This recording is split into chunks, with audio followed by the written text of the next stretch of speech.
bruxismo, que ele é caracterizado, a grosso modo, por um ranger, principalmente noturno, né, dos dentes, um dente que fica, uma arcada que fica, na verdade, em contato com a outra, em atrito com a outra. Isso promove não somente um desgaste, mas pode causar a quebra, ou surgir fissuras na boca, enfim, lesões gerais do aparelho bucal por conta desse atrito noturno que é involuntário.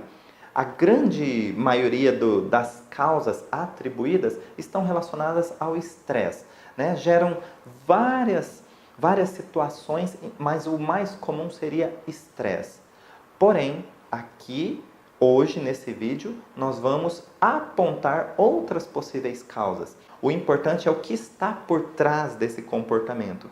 É um forte sentimento de impotência ou desvalorização. Essa desvalorização pode vir de uma pessoa sobre mim ou eu sobre mim mesmo, eu me autodesvalorizando. Então, nós já temos um contexto de sentimentos ou de sensações por trás do sintoma. Mas não é só isso. Nós precisamos entender por que é que o nosso corpo ele é composto de todo um aparelho músculo-esquelético e por que então afeta esta região. É porque essa região tem uma função específica e a conotação que está por trás é: eu estou proibido ou eu sou proibido de expressar a minha agressividade. Então, para que você entenda isso, é só lembrarmos que os nossos dentes, eles são um tipo de arma, porque eles podem servir tanto para atacar ou para nos defendermos. Um exemplo clássico é você observar um cachorro no território dele. Então, você chega na casa de um amigo e o cachorro fica rosnando para você, ou seja, mostrando os dentes. A grosso modo, ele está expressando a sua agressividade. Então, o leão lá no território dele não tem problema em expressar sua agressividade.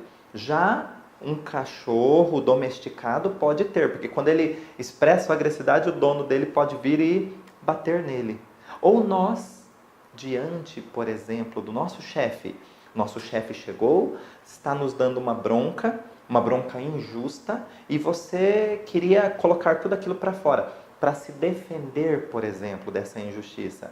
Mas você não pode ou não consegue. Por quê? Porque ele é seu chefe, ele está nervoso e dependendo do que você falar, você vai ganhar uma demissão imediata. Ou seja, você se sente impotente em expressar a sua agressividade.